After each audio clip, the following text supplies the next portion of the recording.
Good evening, magandang gabi po sa ating mga tagapakinig at tagamasid sa Senior City Kwentuhan. It's Saturday again, Sabado ng gabi, alas 7 hanggang alas 8. Senior City Kwentuhan brought to you every week po ng Education Network Philippines, particularly Adult Learning and Education Program, Senior sa panahon ng COVID, Lapis Siso Channel at Philippine Rural Reconstruction Movement. Mula pa po 2020, we are into our 5th year at ang inyong pong co-host, regular, pero meron tayong ano tawag nun? Co-host rin na katandem, si Kai Santos at si Berna Osorio. Pero regular kaming original na bumabalik pa minsan-minsan, lalo na ngayong gabi. Ako po si Ed De La Torre at ang aking co-host ay Si Tita Girly. na ano pa. Wag na. Anyway, magandang gabi po. At excited kami sa ating pag-uusapan ngayong gabi kasi ito'y kasama ho ng ating series na discussing ho with older people, older couples, and how they grew older together, what lessons have they learned, what can they share with us, stories. Light lang naman ho, hindi super serious, although mabigat rin kuminsan ang mga kwento ng buhay nila. Siyempre. And for tonight, we're very happy na nagpaunlak po all the way from Borongan, Eastern Samar, a couple whom we have known, my gosh, for decades already, si Attorney Byron Bocar at si Rose Bocar, pero ang maiden name niya ay Rosemary. At minsan ay tawag po ng mga kaibigan si Mother O Osang. Anyway, ang problema po natin, like most other guests from the regions, erratic at ang signals. So to make sure, ginawa po namin, pumasok si Bay, thank you. Nagpadala kami po ng questions sa kanila, nagpadala sila ho ng text. Pagkatapos, inilagay natin sa PowerPoint. Pagkatapos po ay hinaluan natin ng mga pictures from their Facebook pages. So, in their own words so ang nasa text, pero siyempre kaming dalawa pagkwekwentuhan rin namin yung sinasabi nila. Pero pag gusto nilang sila mismo magkwento, okay din. Okay, Depende sa kanila. kasi nakapasok si Bay. Internet connection. Kung okay ang internet mo, pwede kang pumasok at mapakinggan namin at i-on mo na lang ang iyong camera. Anyway, let us proceed agad bago kasi mahaba ang pag-uusapan eh. Let's start po with a poster ng ating Senior City Kwentuhan. Yeah. Cute na cute. Ang raming nagustuhan. Walang expiry date ang pagmamahal. Ano yan? Galing ho yan mismo sa sinulat ni Attorney Byron at sinabi nga niya, sinabi lang natin, mga kwento ni Rose at Byron. Yung picture hong yan ay awan ko kung saan, pero nakuha ko sa Facebook page nila. Kita mo naman, happy sila. Ngayon, ipapaliwanag niya kung saan nanggaling. Ito maganda po. Ito in his own words. Ayan. Rose and I celebrated our 50th wedding anniversary last year. Well, 2023. It's just another year, sabi nila, in our journey together through life. We didn't see the need to renew our vows as others do because the last time we checked our marriage contract, wala namang expiry date. Hindi kailangan ang renewal sa tingin namin, but that's just us. Typical Byronism yan. Ngayon, ang maganda, biglang heavy. Katulad din yan ng pagmamahal sa bayan. Walang expiry date. Ang tibok ng puso mo para sa iyong mahal sa buhay ay para sa inang bayan ay dapat kasing lakas pa rin ng sa umpisa. Mukhang may sinasabi si Byron. May gusto ka raw sabihin? O kinakausap si Rose? Wala audio, wala ring video. Anyway, anytime you want to turn on your camera and you want to speak at bukas ang iyong audio, makikinig po kami. But let's proceed po. So, how many slides? 20 po. Wow. Nakadalwa na at nakatatlo na tayo. Dalawa pala. Ang susunod tinanong ko si Siya muna ho, mamaya si Rose. Sabi ko, paano ba kayo nag-meet ni Rose? Yan, interesting. May joke nga kami agad ni Girlie. Oo. Sabi ni Ba, ito ang sagot niya, Oh. magkalaro kami when we were kids. Oh. Kasi our families were close. Her mother also come from Borongan. I think we cannot presume na most of our listeners ay alam ang geography ng Pilipinas, but in case you don't know, Borongan is the capital of Eastern Samar, one of the three Yes. provinces of Oh. Samar Island. May Okay. Northern, may May Western, Western. kung minsan natawag ay Samar na lang, at Okay. Eastern Samar. At si So, Bay at si Rose ay galing sa... parehong taga Borongan. Okay. And then he said, we then went our separate ways. Magkalaro lang, kids. Oo nga naman. Pero- Ipapatintero siguro Siguro. sila. Tsaka walang O crush. kaya yung ganun. pitik bulag. So we went our separate ways because of studies. So nag-aral sila and we had our own lives, but we would still meet each other on occasions. Kasi pareho po sila ay like a lot of professionals, middle class families na pag nag-graduate ng high school, pupunta sa Manila to study in the university. So they were both elected raw as officers. As usual, di ba, Organization of Borongan Residents staying in Metro Manila. Lawyer na nun si... Hindi pa. Si Byron? Nag-aaral pa lang. Okay. Nag-aaral.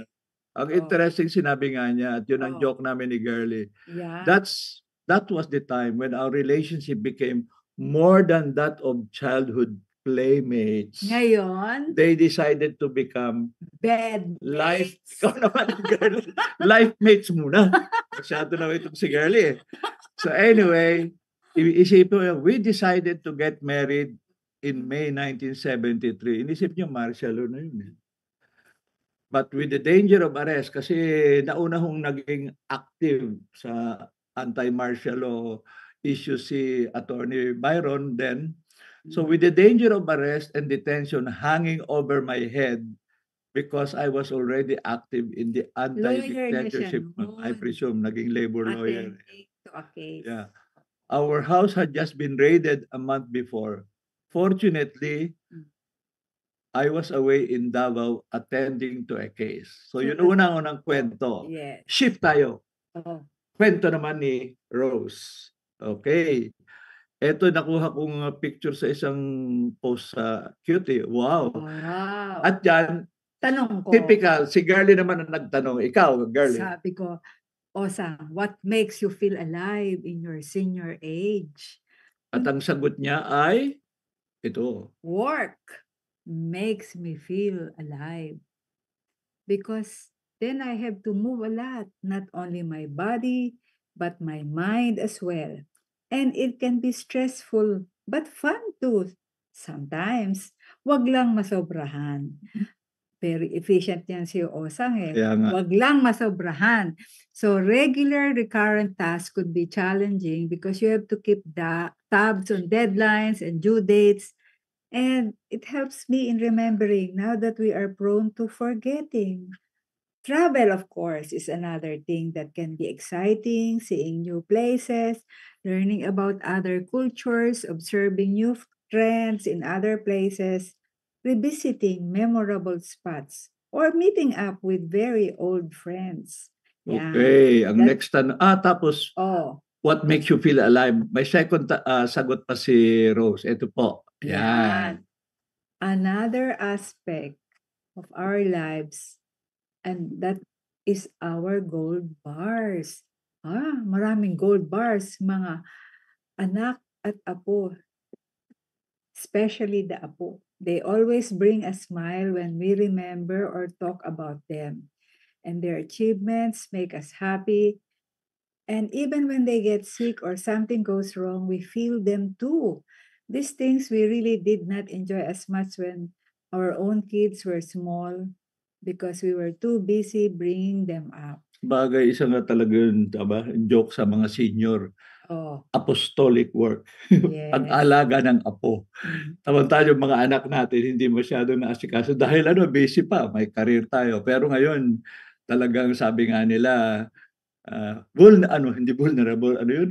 Ano? Ang daling paikutan ng mga apo ang mga lolo Kita mo naman, sapagkat talagang may maganda karirikit ng mga apo nila. apat to ang kanilang anak mamaya sa kwento na Kasi yun kasi tinanong na bakit sila nag-abroad. they were having difficulties in the Philippines, and yun nga, with the fear of being arrested, they decided to seek political asylum in Mamaya pa, Netherlands. susunod pang tanong mo. Ayan, typical girly language ho ito. Naku, Sinabi niya kay Osang, who oh. makes you feel sassy and relevant and Kasi why? tungkol sa love relationship Okay, yan. okay. So, sumagot agad si Osang. Sabi niya, my roommate keeps me sassy because of his deep well, yung balon of jokes and Ay wordplay. talaga, si Bayho ay kilala Si namin Byron is maraming He jokes. also makes me feel relevant because a lot of times he has to ask me, where is such and such a thing, because he could not find it. Nakakalimutan. Kidding aside, decisions are also important, and it is a bilateral thingy with us. And so, he consults me on major decisions that have to be made. Siyempre, partner sila. Oo. I am not sure though if this is true from my side because Naku, parang si sometimes girly ah. I have to make unilateral decisions, lalo na pag need mag-decide ng mabilisan. Bilisan. Tama naman. Yes. Hindi naman kailangan laging nagko-consult. Pero Ah, if you know your partner, sabi nga ni Osang, you can do unilateral decisions which Byron will respect mhm. and follow. Tungkol sa kanila ito, hindi tungkol sa ating dalawa girly ha. Anyway, yun ho. So, first slides, si Bai talks about their childhood, pagsama, nag-asawa, ganun. Pagkatapos, sumagot naman si Rose sa mga tanong ni Girly, typical girly questions. How do you feel alive? What makes you feel alive? Who makes you feel sassy and relevant, and why? Yes, at Now, this age. From there, susunod po tayo, balik kay Bai na naman. Yan. Ayan. Parang ano na yun, parang Ano? ship naman, naging drama na ito. Okay. So ang tanong, sabi ni Bai, my involvement during martial law. Remember, they were married ho 1973, martial law na. Was here in Metro Manila kasi nga nag-aaral nga po sila. But, and not in Eastern Samar where they come from, but connected to the place. No? Kaya typical ho, sabi nga niya, before martial law, 1972, yung mga taga Samar, hindi lamang Eastern Samar muna, nag-organize sila. Typical rin ang language ng panahon nyo, ang tawag ay masses. Movement for the advancement of students and other sectors of Eastern Samar. Tama-tama. Youth, students, young professionals from the province studying, working, or living in Metro Manila. And again, propagandista muna siyempre, campus journalist. So they had a local tabloid called The Spark. Yeah. The Spark yata, ano yun? Yun yata ang title rin ng newspaper ni Lenin eh. Iskra. Anyway, we only had two issues because we were overtaken by martial law. Talagang bitin talaga noon because nagsisimula pa lang first quarter storm, 70, 71, 72. Ayun na. By September, martial law na. Later, interesting ito. Sabi niya, young activists from all three Samar provinces, no?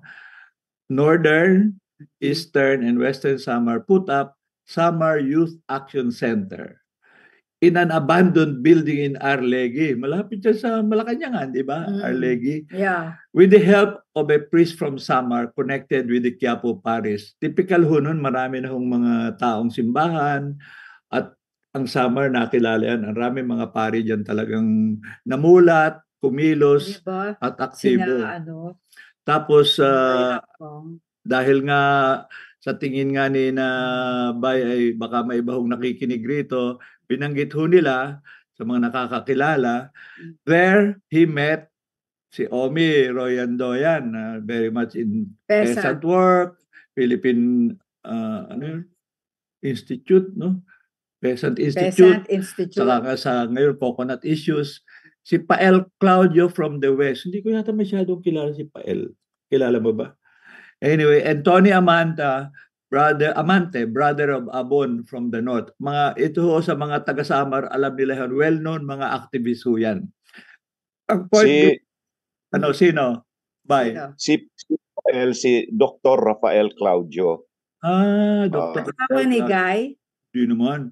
Oo, Talaga? asawa ni Guy. Asawa ni Guy, siya yung head ngayon ng Sa Medical City, di ba? Medical City. Medical. Ano yan, oncologist specialist di ba? Sige. Oh. Yes. They also had other activities connected with Samar. Kasi nga, while Meron ka pa idadagdag, Byron, ano gusto mo idagdag? yung audio mo. Ay, nawala yata ang audio. Anyway, tuloy muna natin. Singit ka lang. Ito ang Ayan. next tanong ko sa kanila. Kasi ang pagkaalam ko, remind me, girly, kung tama ang memory ko, parang hindi natin nakilala si Bai at si Rose until we went abroad. Yes.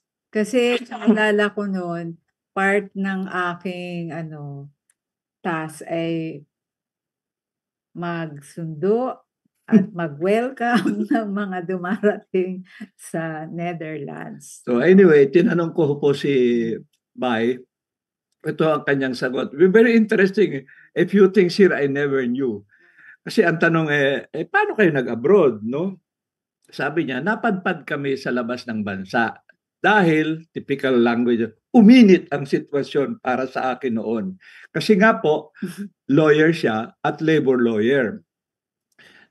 September 1980, di ba, nag-lift na noon supposedly formally ng martial law, nagbubukas ng mga open movements, KMU, at iba pa, eventually.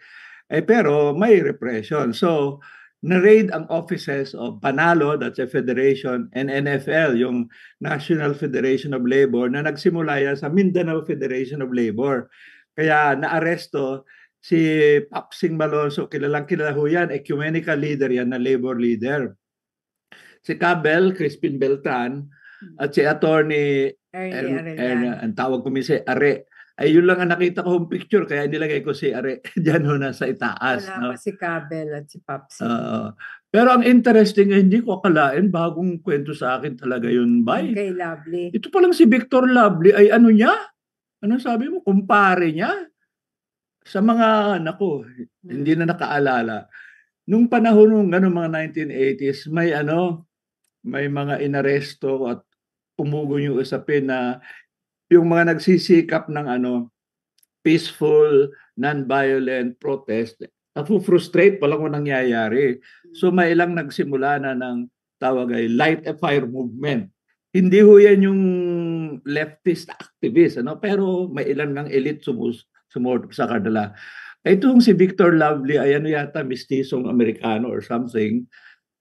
And while he was preparing yata some bombs doon sa YMCA, ang sabi sa kwento, baka naglagay rin ng bomb ang intelligence, sumabog. Naputol nga ang isa niyang kamay. So, nahuli si Victor Lovely Jr. Ang problema, may diary. At sa diary niya, sabi ni Byron, nandun ang pangalan naming mga kaibigan niya na taga-Eastern Samar. Iba pang kwento yan. Bakit sila naging magkaibigan? Bakit taga-Eastern Samar? Siguro sa Maynila. Kaya sabi niya, kinailangan kong magtago na noon. Tapos, anong nangyari, ay pati yung tinitirhan ni Rose at ng kanilang 4 na mga maliliit pang anak ay under surveillance na rin ng military. Kaya lumikas na po sila. I'm sure that was a difficult decision, but they had to make it. Lumikas na kami ng bansa at sumama sa international solidarity work laban sa diktadura. Yan ho ang kwento bakit napapunta sa Europa si Byron at si Rose at malamang kung doon yata una kami nagkita. Doon talaga. Oo nga Kasi wala ka naman doon sa labor work Saka wala akong connection sa Samar no? Anyway, yeah. Tinanong ko si Byron, sagot pa rin ho niya, Ano namang very general ho naman, no? Anong karanasan mo sa international solidarity work? Ito hong picture sa baba, pinick up ko lang sa isang Facebook. Facebook page ng Philippine Group Netherlands, ang tawag Philippine Group in Solidarity, taga Netherlands. One of the first solidarity organizations sa Europe for the Philippine struggle. So sa labas ng bansa, sabi ni Bay, nakita namin ang kahalagahan ng solidarity work.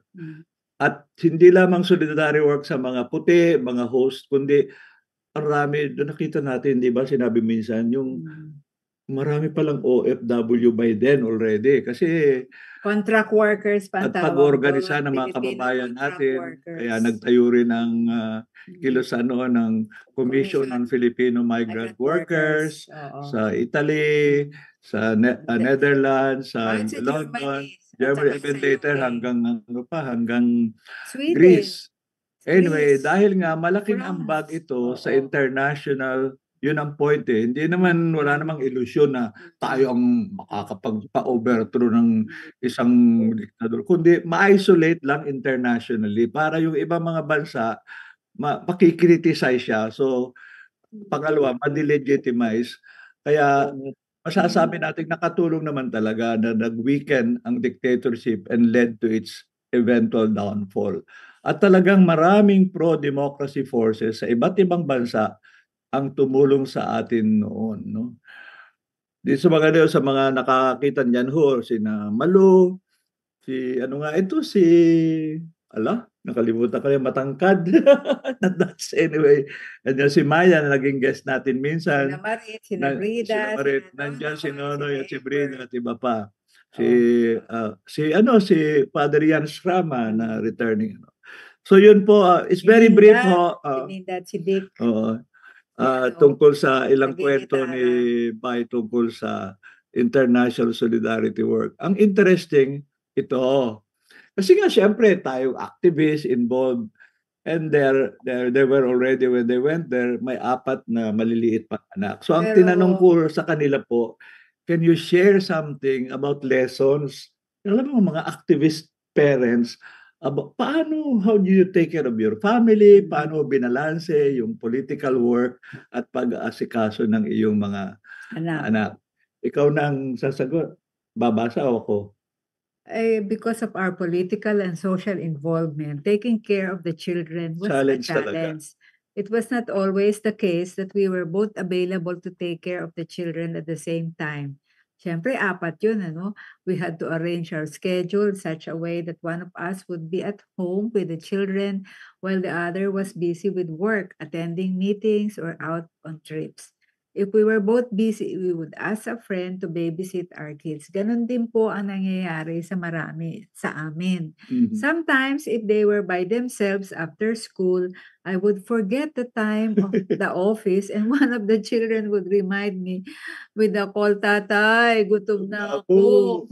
And I would tell them, "Oh, sige, to eat some of the leftovers in the refrigerator muna," while I hurriedly jump on my bike to get home to cook dinner for them. Nakaka-relate kami dyan. Yes, kasi nung pinanganak namin si Ayen, si Osang at saka si Byron naman ang nag-babysit kay Ayen. Lalo na pag nasisira yung heater namin, lipat agad kami sa bahay ni na Osang at ni na Bay. At yun nga, iniiwan ko si Ayen kay Osang kasi pag minsan may mga out of town trip, so sino mag-aalaga sa mga bata? Yun. Sabi nga minsan, pag magkaroon ng international conference on solidarity, dapat mahiwalay na workshop on Ang mga bata. parenting. The parent. Ano yung mga magulang. Anyways, ito, ang susunod. Nakahanap ako. Gandang picture nito. Oo nga. Yung 4 na anak ni Bay at ni babae. Rose. Yung 2 babae, Dalawang 2 lalaki. Tapos, may apo. Anyway, when they were older, we could already include them in doing some of the daily household chores. They also participated in some of the solidarity activities. Yeah. Together with other Filipino children, tatanda mo si Budit, si Pendong, they formed a band and sang patriotic songs. Interesting po yung isang particular composition nila, parang neither here nor there. Parang feeling nila mga Pinoy, pero not quite nasa Pilipinas, pero not quite naman that sila. Yung na-capture nila yung yung tension, pero at the same time gusto nila maging part talaga ng pagbabago sa Pilipinas. And the girls were also taught some Filipino dances by the members of the cultural group Alab, where Rose was an active member. Ako din. Okay. Small item po. Girlie, who always dreamt when she was young Wag na. of being a dancer. Nagbayad pa ng mga kaklase para panoorin siya mag-ballet. Tungkol sa atin, tungkol kay Okay. Rosa. Anyway, member ho sila ng cultural group Alab. Kaya Oh. mahalaga rin yung usapin ng culture and art Yes. na ma-involve ang ating mga Lalo na the second generation. Kasi nga, they weren't born there. Tapos nga, they started their education there. They had to learn Dutch. In fact, napakahirap pong pag-aralan ng Dutch kasi kahit kami, nahirapan kami to conjugate. Parang ang hirap-hirap po ng Dutch. Ganyan. Okay. Tuloy. Yan. Ayan. So, Oh. brief lang ho yun. Oh. Then they decided to return to the Philippines after the fall of the dictatorship created some democratic space that provided possibilities and opportunities for work to consolidate the gains and to further expand that space in a comparatively safer environment. There was also a peace process that promised stability and just peace. Alam naman nating naging komplikado pero that time at least bumukas, there was hope. Ang hinanap kong picture na galing sa Facebook page hindi ko alam kung kay Osang o kay Byron, ay isa hong meeting ng mga Institute for Popular Democracy, mga IPD, sa bahay po ni Joel Rocamora, nandun sa likod. Ay, wala dyan si Haneke. Kasi bakit ko nilagay yan? Dahil nga, pagbalik ni na Bay at ni na Rose, kasama ho sila doon sa portion ho ng anti-dictatorship movement na nag-attempt na i-explore, kaya bang i-engage ang gobyerno, hindi naman laging critical collaboration at maghanap ng a more peaceful way at participatory and governance. Parang advocate a just and peaceful settlement na nausiyami at ang pagkaalam ko si Rose yata si Mother naging admin naging kaya nga ang naging tawag sa maraming staff ay si Mother O. Yes, kasi siya talaga nag-alaga. Generations of pop dems ang lumikas na rin kasi sina Cha, sina Chuchi, lahat nag-abroad sina rin. Eric, sina Dottie, sina Clark, ang dami-daming dumaan dyan sa Institute of Popular Democracy. So by the time na nakabalik na sina Rose at sina Byron, sila na rin yung nagpatuloy ng trabaho sa Popular Democracy. Yeah. Okay, so haba na ng kwento, from childhood, nag-aktivista, they had to leave, handling family and solidarity work, and then coming back. Pero nag-decision din yung mga anak, sino yung will stay there, at saka, and who will come home to the Philippines. Kaya naging din maigting na discussion sa loob ng pamilya, who will stay and who will come home. Yan ang tatanda ko yung kwento dati ni Cha at ni MC about overseas Filipinos na medyo activist ang background. Yung sinaba na yung theme na longing and belonging. Yes. Longing na maging kasama ng Pilipinas pa rin pero also wanting to belong to their host country and babalansin mo yung dalawa. It's never fully resolved. And if you have a family who has begun to assimilate, to be part of the host country. Para yung kwento din ni Maya at ni Carlo. Okay. So yan po, ang susunod, balik Pilipinas ang mag-asawa. Ayun, anong nangyari? Ay marami pero pumili lang ho tayo ng ilan. Ang una, interesting ito. Ikaw na, bumasa. 2014, fast forward. Kasi nga yung sinabi natin earlier, bagamat Metro Manila-based, national issues involved, international pa, laging nandun yung puso at ugat sa lupang literaling tinubuan sa Eastern Samar. So nung nangyari ang Yolanda in 2014, super typhoon. Tinamaan, Samar ang unang landfall no? Si Rose at si Bay nagkataong nasa Borongan nung nagkaroon ng Haiyan, Yolanda.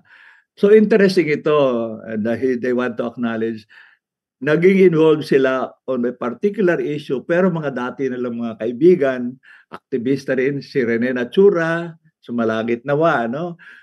Pari rin. Tapos si Estoy at Yvette Natura, si Estoy kapatid ni Rene. Si Charo Cabardo, na magaling na writer. At si Nonoy Hakbang, kaibigan rin natin po, asawa ni Breed.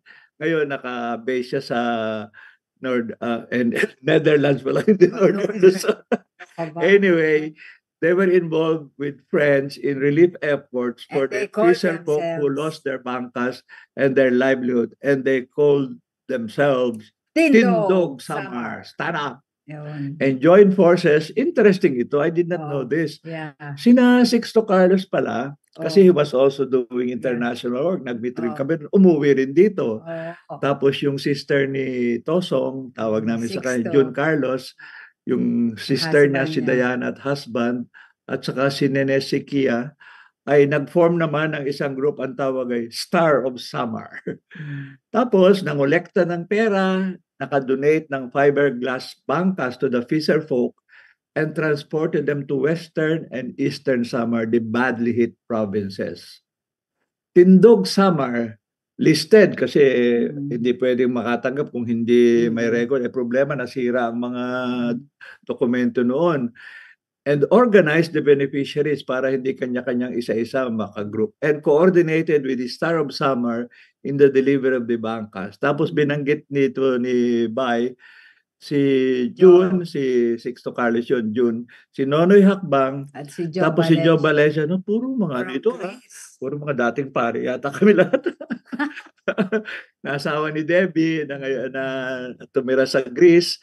And then, siyempre, si Bay at si Rose, nag-solicit rin ho sila ng contributions from family, friends, overseas Filipino workers, and other concerned individuals in various European countries. That, he says, for me and Rose was memorable.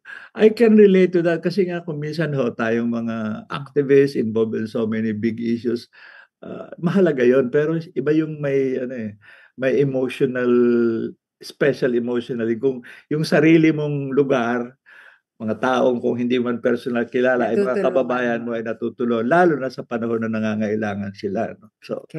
So yan ho ang isa. May sasabihin pa si Byron.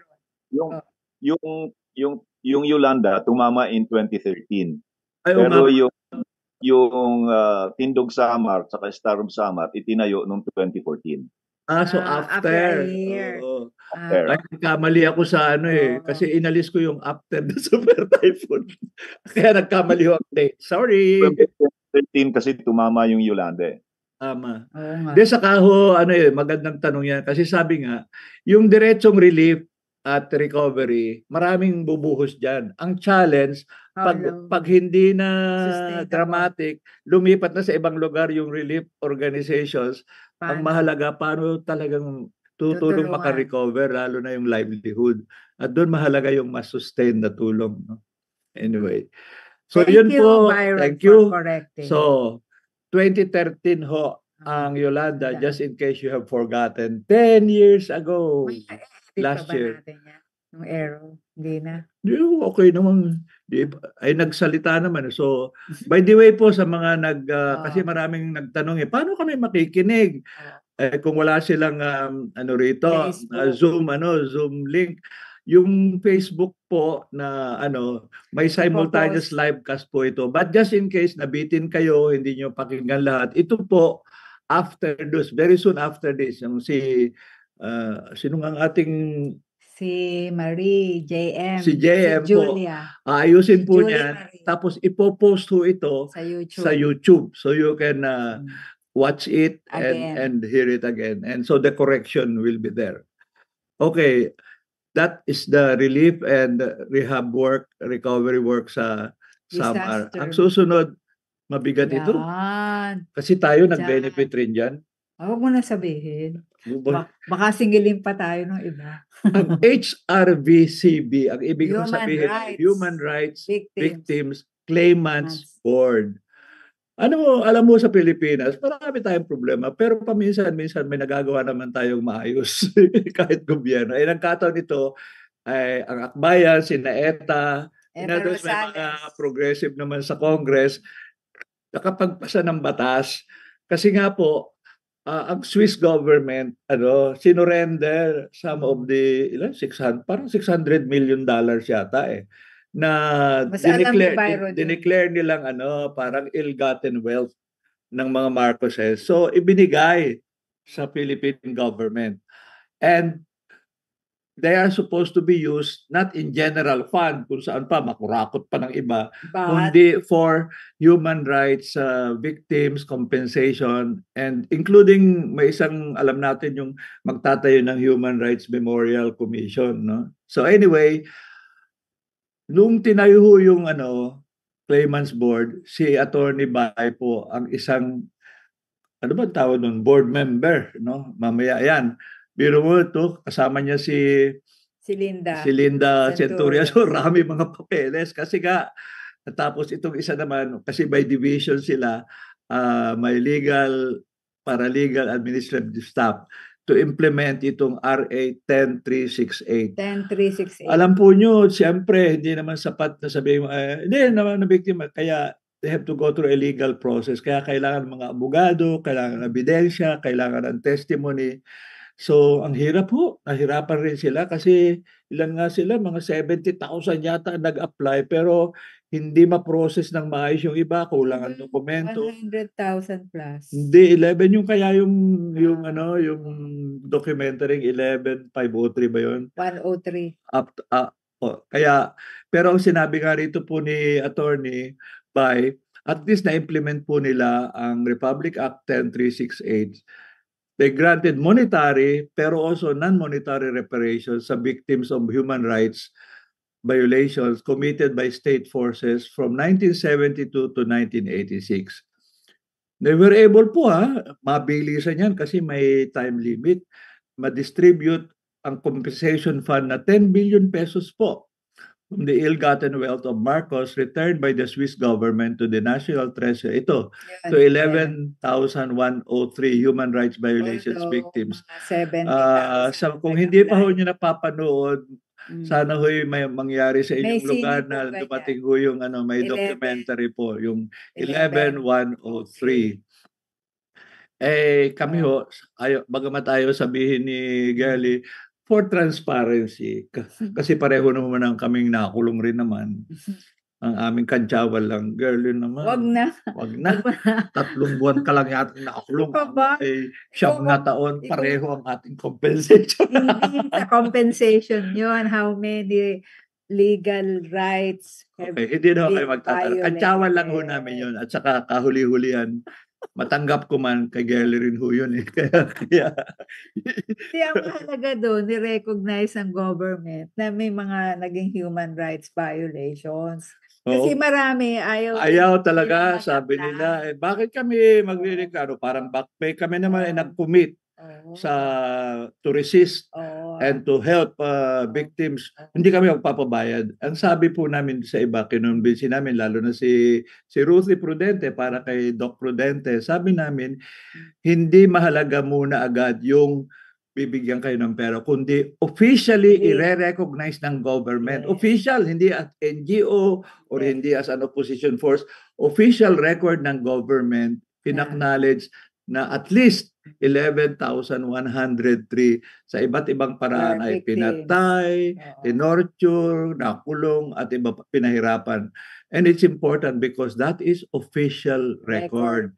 Kami po sa Bantayan ng Mga Bayani, which is an NGO, we also have record. But people might say, baka naman bias kayo, partisan. Pero gayon, government cannot deny because lalo na sa trabahong ginawa ng mga abogadong tulad ni na Byron, kasi they really went through parang rigorous process na i-challenge pa. Kasi nga, ang point is, dapat ma-preserve yung integrity, hindi ma-assail na gawa-gawa lang yung kwento, no?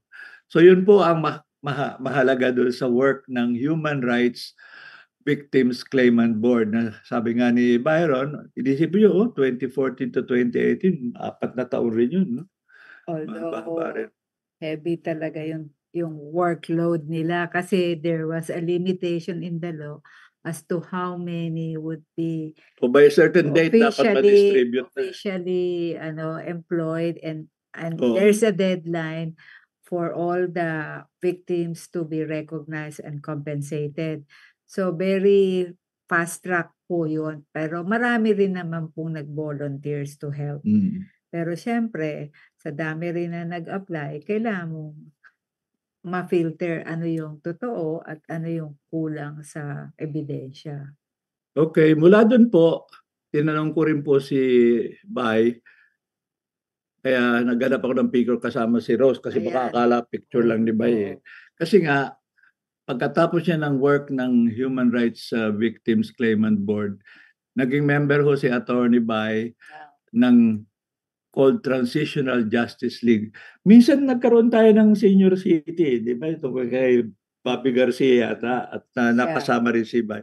Sa totoo lang ho, karamihan sa amin, even human rights advocates, even mga activists, hindi masyadong alam yung konsepto ng transitional justice.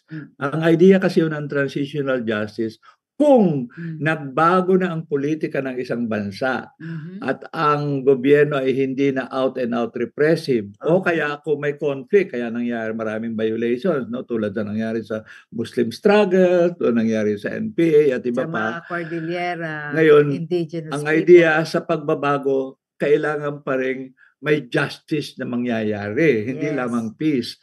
So, sina Attorney Bay at saka iba pong mga kasamahan niya, with the help of course of the Commission on Human Rights at iba pa, ay nagbuo ng sarili bilang TJ, Transitional Justice League. So ang idea nga nito, sinabi nga, prinsipyo ng truth, ano nga ba talagang nangyari? Justice ay naman dapat kilalanin na may maling ginawa. Tapos pangatlo, accountability, singilan, sino ang may Tapos yung kasama ng reparations na yung mga nabiktima kung kayang ma-compensate. At mahalaga ngayon to ensure na hindi mangyayari muli. Kaya kasama yung memorialization, no? Kaya dapat hindi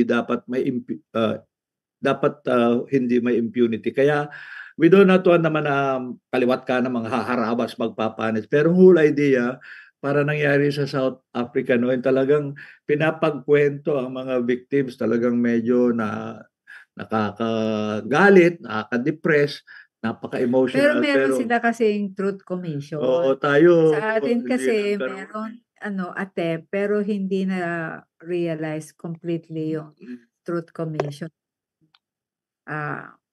Nag-resist or against it.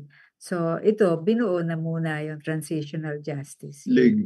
Pero itong particular picture po, ito interesting. Kasi Palembang. nga, most of the time, kahit kami sa Bantayog, most of the victims, the heroes, the martyrs, ay Luzon, Visayas. What Ay, about sa pero Mindanao? libo-libo, daang libo ang tinamang Yung mga massacre. kapatid nating mga Muslim sa iba't ibang paraan, pati yung mga binomba, minasaker. Itong picture mo ito ay kinuha sa pagbisita nila doon sa Palembang, Sultan Kudarat, na nandun rin ho ang dalawa naming kaibigan, kaibigan rin ng Bayat ni Rose, si Nonoy T na taga Palembang, nakasama na may si Marit na taga Netherlands. Nakikinig nga si Marit. Talaga? Hi Marit. Okay.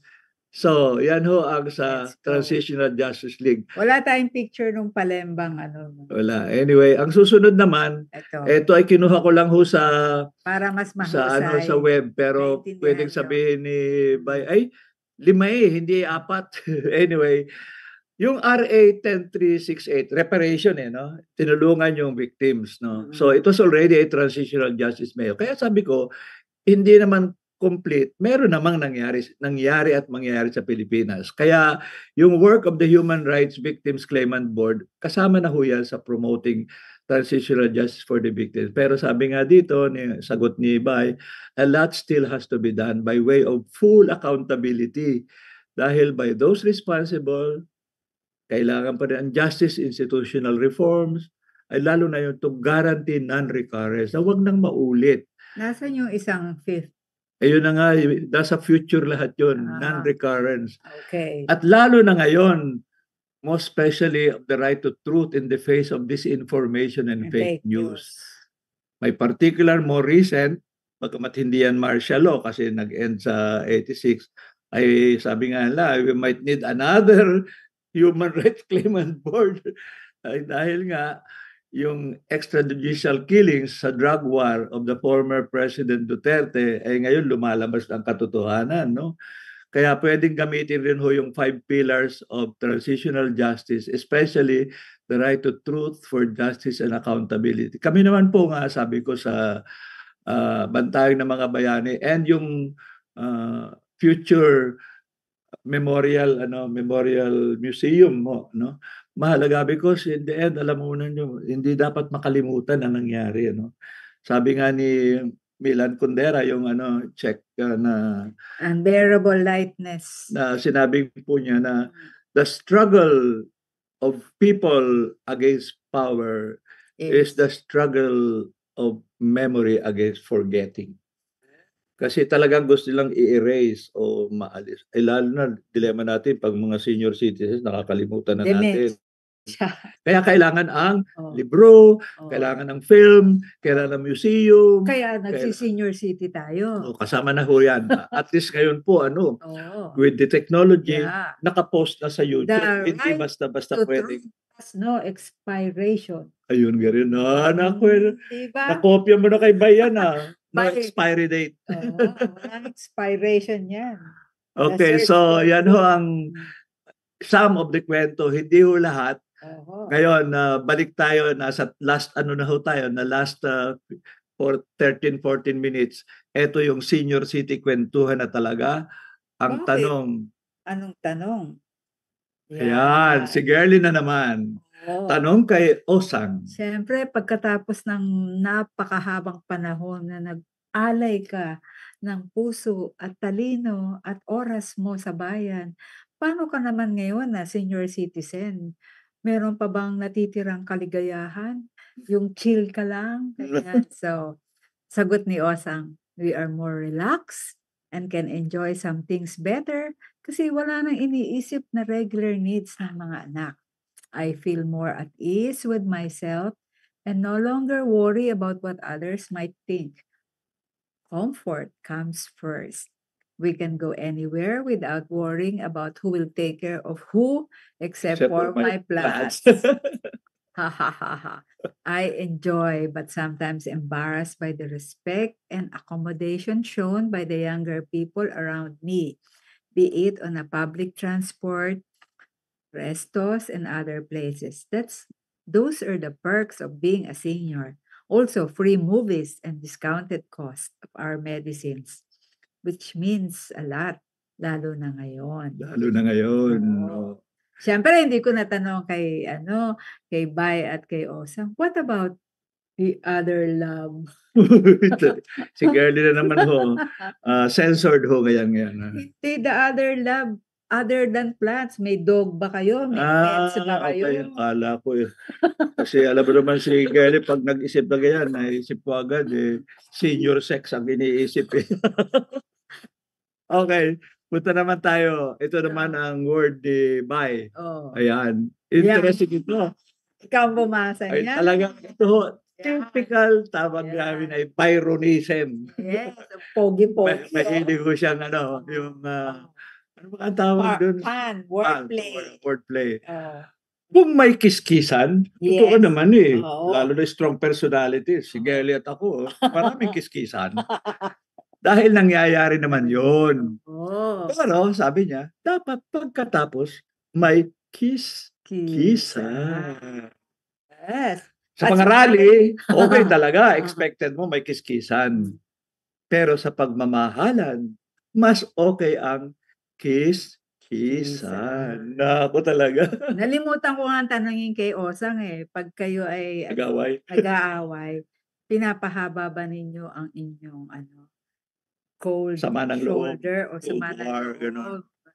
Hindi ko na nga natanong yun kasi on the way na sila papuntang Borongan eh. Pero kami ni Girlie, may Mm. rule, Mm. at least for the record, we do Yes. not always practice it successfully.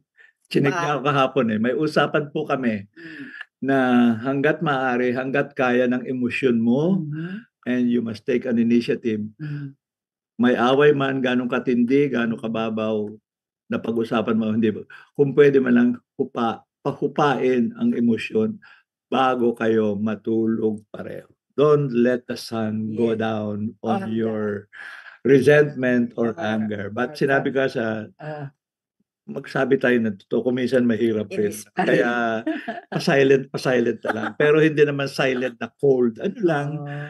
sabi nga Wala namin, namang tapunan po ng plato. saka sabi ho namin, kung minsan, silence might be useful because Oh. sabi nga natin, Mm. di ba nabasa natin minsan, before you speak, Yes. make sure that your words are superior to silence.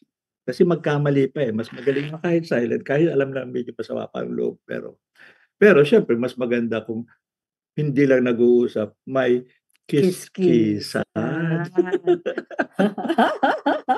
Anyway, Okay ba yan? akala namin okay Okay na. na. Tapos biglang nag-text si Byron. Oh. Pahabol, sabi niya. Oh. Sabi, kaya naghanap ako Oh. ng magandang picture. Ito naman ang picture ni Oh. Osang at ni Byron. Nagtatawa si Osang, hindi mo alam kung naka-smith or ito si Byron na naman. Sabi niya, may dagdag pa. Ang placard namin noong rally ni Lenny sa Emerald Avenue sa Pasig. Seniors still do it. We still fight for democracy, human rights, and social justice. Oh. And then sa rally ni Lenny rin sa Borongan, ang comment naman nila, medyo malilimutin na kami, may senior moment, pero we will never forget the abuses of martial law. It was not a golden age. Never again. At ito pa, pahabol pa. Mhm. Maski malilimutin na kayo, huwag niyong kalimutang tumawa. Especially, tumawa at yourself. Typical advice yan ng Byronism. Inisip ko lang kung Nakaisnid. si Rose ang magsasalita, ano kaya sasabihin niya? Osang, magtigil ka. Anyway, we're into our last 7 to Yes. 8 minutes. So, Bye. may mga ilan ho kaming na hindi na isama na dahil may kwento pa tungkol sa mga apo ni Rose. May kwento pa rin ho silang appreciate na yung mga solidarity activists na inalagaan ang kanilang mga anak when they were in exile. But I think mas mahalaga ngayon is let us do our own personal reflections, and if you want to chime in by we still have 7 6 minutes. or 7 minutes. O si Osang. Ang tingin ho namin ni Girlie, malaking bagay na kahit maikling paraan, kahit magaan ng konti at hindi super lalim, na maikwento na ang pinagdaanan ho ng ating henerasyon. Yung kami, henerasyon ng the 70s, 1970s. Yeah. Panahon na napasabak sa martial law, napasabak sa iba't ibang larangan, at pagkatapos dumani sa masalimuot na post-EDSA. At hanggang ngayon ay umaasa pa na may pagbabago mangyayari. Mahalagang makwento at hindi dapat lalabas na parang simple lang. Maraming challenges pero may lessons rin. And I think, siyempre, hindi naman lahat makakasulat ng memoirs, hindi naman lahat may interview. So I think we offer ho, may panawagan po kami sa mga kaibigan natin. Kasi nga, dati nahihirapan po na mag-set ng common time na pwedeng live. At pangalawa, kung minsan tagilid ang signals. So may nahalata kami ni Girlie mas successful ito. Papadala lang kami ng questions, papadala yung ating ini-interview ng kanilang sagot, ipopost natin, tapos magko-komentaryo, tapos pwedeng dagdagan. Kasi at least unang-una for the record, makikita na sa screen. At saka, pangalawa, it will be posted on YouTube. So mas marami pang makakakita, lalo na yung mga kaibigan natin na matagal na nating hindi nakikita at mga kamag-anak. Ngayon maiintindihan nila, gano'n pala ang pinaggagawa ni Usang at ni Byron. At ngayon nasa Borongan sila, makapagkuwentuhan nga, 'yan.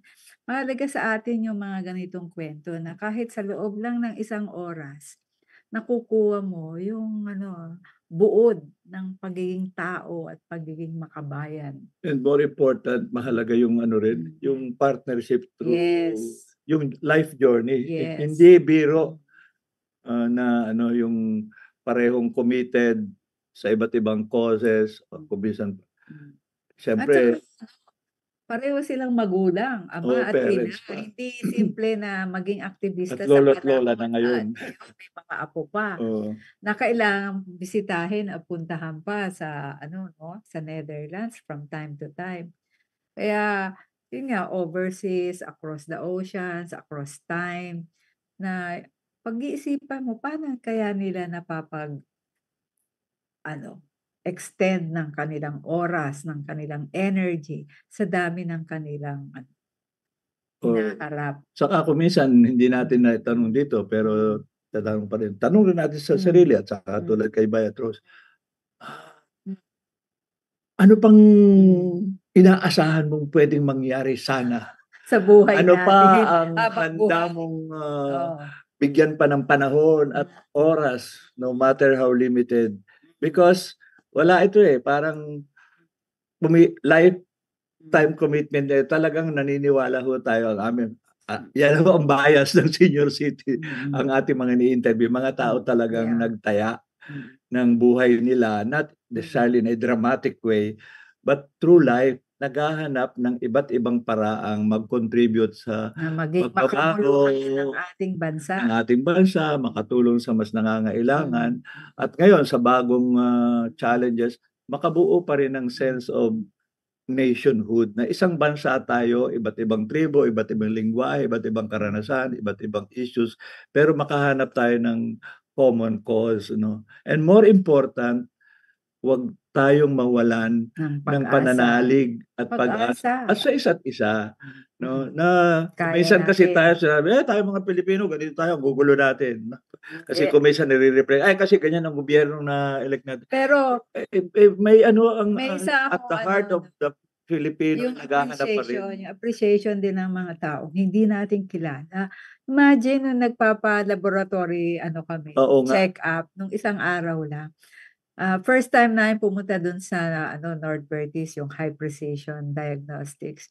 Tapos sabi nung ano, ano, Radiologist. radiologist ano, hindi radio na announcer.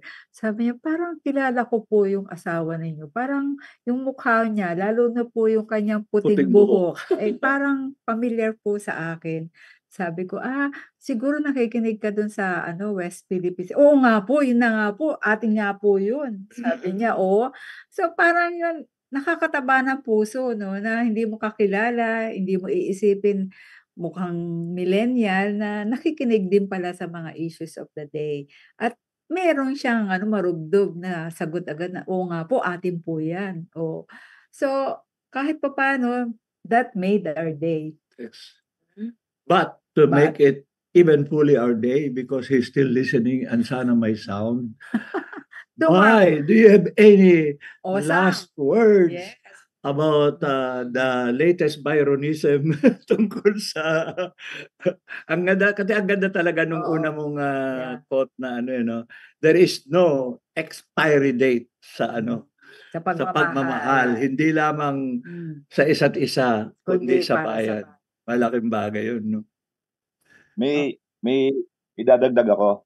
Okay?